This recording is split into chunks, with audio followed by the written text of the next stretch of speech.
Olá! Hoje a gente vai fundo numa das questões mais complexas e até polêmicas da fé. E o nosso guia vai ser um só: a Bíblia. A pergunta é: a gente é escolhido por Deus ou a gente que escolhe a Ele? Então, vamos lá, direto ao ponto. A grande questão que já tirou o sono de muita gente por séculos é essa: será que nosso destino eterno já está selado, decidido por Deus? Ou será que a salvação é tipo uma corrida, onde a gente precisa se esforçar para chegar lá? Para começar a desembolar esse nó, vamos olhar para uma situação extrema, um caso de salvação que acontece literalmente no último minuto de vida de uma pessoa. Pensem na cena. É forte, né? A cruz. E ali, do lado de Jesus, um dos condenados, mesmo no fim de tudo, escolhe zombar, duvidar. Ele até desafia Jesus. Mas aí, o outro ladrão tem uma atitude totalmente oposta. Mesmo sofrendo a mesma dor, ele olha para dentro, reconhece os próprios erros e, o mais incrível, enxerga a inocência e a justiça de Jesus ali do lado. E basta isso, um pedido. Um pedido de alguém que sabe que não merece, mas que tem fé. E a resposta que ele recebe é talvez a promessa mais forte de todas, a garantia ali na hora de que ele vai ser salvo. E aí fica a pergunta, né? Uma pergunta que meio que bagunça nossas ideias. Que esforço esse homem fez? Ele não teve tempo para nada. Nem batismo, nem boas obras, nem um ritual. Então a salvação dele veio do quê? Só da fé que ele demonstrou naquele instante? Ok, guardem essa ideia de mérito aí na cabeça. Agora vamos para nossa segunda evidência. É uma história que o próprio Jesus contou. Uma parábola que fala sobre trabalho, justiça e, olha que interessante, sobre o direito do dono de fazer o que ele quiser. A história é bem simples de imaginar. Pensa num fazendeiro que contrata gente para trabalhar na colheita. Alguns ralam o dia inteiro debaixo de um sol de rachar, outros chegam só no finalzinho do expediente para trabalhar uma horinha só. Chega a hora de receber o pagamento. E aí o clima pesa. A turma que suou a camisa o dia todo fica indignada, porque o pessoal que trabalhou só uma hora recebe exatamente o mesmo salário. Dá pra sentir a revolta, a sensação de isso não é justo. Só que a resposta do dono da fazenda vira completamente a nossa lógica de mérito de ponta cabeça. Ele basicamente diz: o dinheiro é meu, eu não posso fazer o que eu quero com ele? A recompensa não é por hora trabalhada, é pela minha generosidade. Ou seja, ele está dizendo que tem o direito de ser bom com quem ele decidir ser bom. Beleza. Agora vamos para o caso mais espinhoso de todos. O que acontece quando alguém que foi escolhido, que está no caminho da fé, comete um pecado, um erro, mas um erro feio mesmo? Será que isso cancela a salvação? Lá na igreja de Corinto, a coisa ficou tão séria, tão escandalosa, que o apóstolo Paulo teve que intervir. E a ordem que ele deu foi chocante.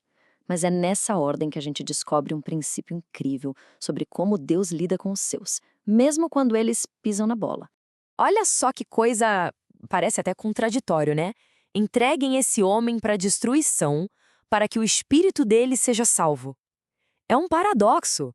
E talvez seja exatamente aqui que está a chave para a gente entender todo esse mistério da predestinação. E essa ideia de que o sofrimento pode ter um propósito de purificação aparece bastante na Bíblia. A ideia de que nem sempre é só um castigo, sabe? Às vezes é mais como um processo de refinamento. Pensa no fogo que purifica o ouro, tirando todas as impurezas. A ideia é essa. O livro de Provérbios bate muito nessa tecla. A disciplina, mesmo quando é dura, quando dói, não tem o objetivo final de só punir. O objetivo é corrigir a rota, trazer de volta para o caminho certo. E aqui fica ainda mais claro. O texto fala que as feridas, os machucados, servem para limpar o mal. Que as pancadas limpam a gente por dentro, até nas coisas mais escondidas. O autor do Salmo fala isso na primeira pessoa, e quase um testemunho, né? Ele diz: antes de passar por esse aperto, eu estava todo errado. Mas agora, depois da aflição, eu obedeço a tua palavra. Ou seja, foi a dor que o transformou. E essa passagem de Coríntios amarra tudo de um jeito genial. É como se dissesse, olha, para quem é escolhido, mesmo que a vida da pessoa, as obras dela, tudo vire pó, se queime, a pessoa em si vai ser salva. É a imagem de alguém sendo resgatado de um incêndio, sabe? Salvo no último instante, passando pelo fogo.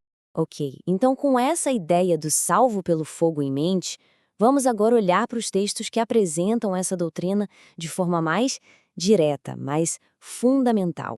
Aqui o apóstolo Paulo vai lá atrás. Ele diz que essa escolha não aconteceu em algum momento da nossa vida, não. Foi algo que aconteceu antes mesmo de o mundo existir, um plano eterno de Deus. E esse trecho de Romanos é famoso por descrever o que muitos chamam de a corrente de ouro da salvação. É uma sequência, um elo ligado no outro. Predestinou, chamou, justificou e glorificou. Percebe? É um processo que não tem como quebrar, porque quem garante cada etapa é o próprio Deus. E aqui a gente chega no ponto crucial, talvez o mais difícil de absorver. O texto diz que até mesmo o nosso querer, a nossa vontade de buscar a Deus, a nossa capacidade de seguir em frente, nem isso vem da gente. É Deus trabalhando dentro da pessoa que Ele escolheu. Certo? A gente viu o ladrão na cruz, a parábola dos trabalhadores e o caso do homem de Corinto.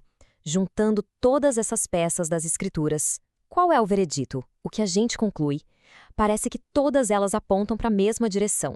No fim das contas, o que as Escrituras parecem mostrar é que a salvação não é um troféu que a gente ganha por mérito.